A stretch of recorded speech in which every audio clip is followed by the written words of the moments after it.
ভোরের আলো ফুটতেই মধ্যপ্রাচ্যের বেশিরভাগ ঈদগাহ আর মসজিদে শুরু হয় ঈদের সালাত।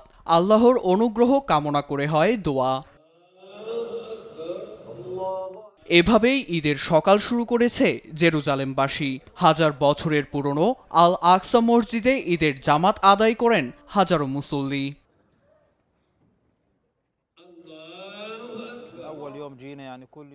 ঈদেও কোনো আমেজ নেই গাজা উপত্যকায়। খাদ্যাভাবের মধ্যে কোরবানি যেন এক স্বপ্ন। আবার পরিবার থেকে বিচ্ছিন্ন হয়ে ঈদ কাটাচ্ছেন অনেকে। যুদ্ধের শুরুতে রাফা ছাড়তে বাধ্য হয়েছিলাম।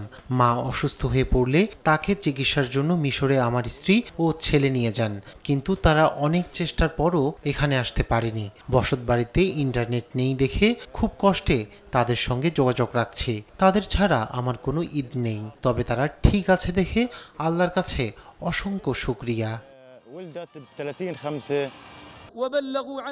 সৌদি আরবেও ঈদুল আজহার জামাতে অংশ নেন লাখ লাখ মুসল্লি। নামাজ আদায়ের পর স্রষ্টার নৈকট্য লাভের জন্য সামর্থ্য অনুযায়ী উট, গরু, খাসি কিংবা দুম্বা কোরবানি দেন হাজিরা। ইন্দোনেশিয়াতেও উদযাপন হয় ঈদুল আজহা। সকালে ঈদের জামাতের পর কোরবানি দেন মুসল্লিরা। মাংস নিতে বাসাবাড়ির সামনে ভিড় জমাতে দেখা যায় দুস্থদের। গরু আগের তুলনায় হাটে অনেক কম, আবার মানুষের হাতে অর্থ না থাকার জন্য অনেকেই কুরবানি দিতে পারেনি। এই বছর না দিতে পারলেও আশা করছি সামনের বছর পরিস্থিতি কিছুটা ভালো হবে।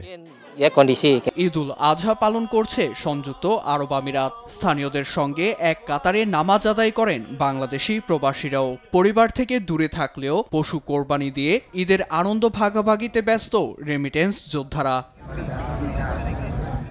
এছাড়াও ওমান, কাতার সহ মধ্যপ্রাচ্যের আরও কয়েকটি দেশে এদিন উদযাপিত হয় ঈদুল আজহা। একই সঙ্গে পশ্চিমা বিশ্বের যুক্তরাষ্ট্র ও অস্ট্রেলিয়ায়ও ঈদ উৎসবে মাতেন মুসলমানরা। ভৌগোলিক অবস্থানের কারণে কয়েক ঘন্টা আগে পরে ঈদ উদযাপন হচ্ছে ইউরোপ সহ বিশ্বের বিভিন্ন দেশে।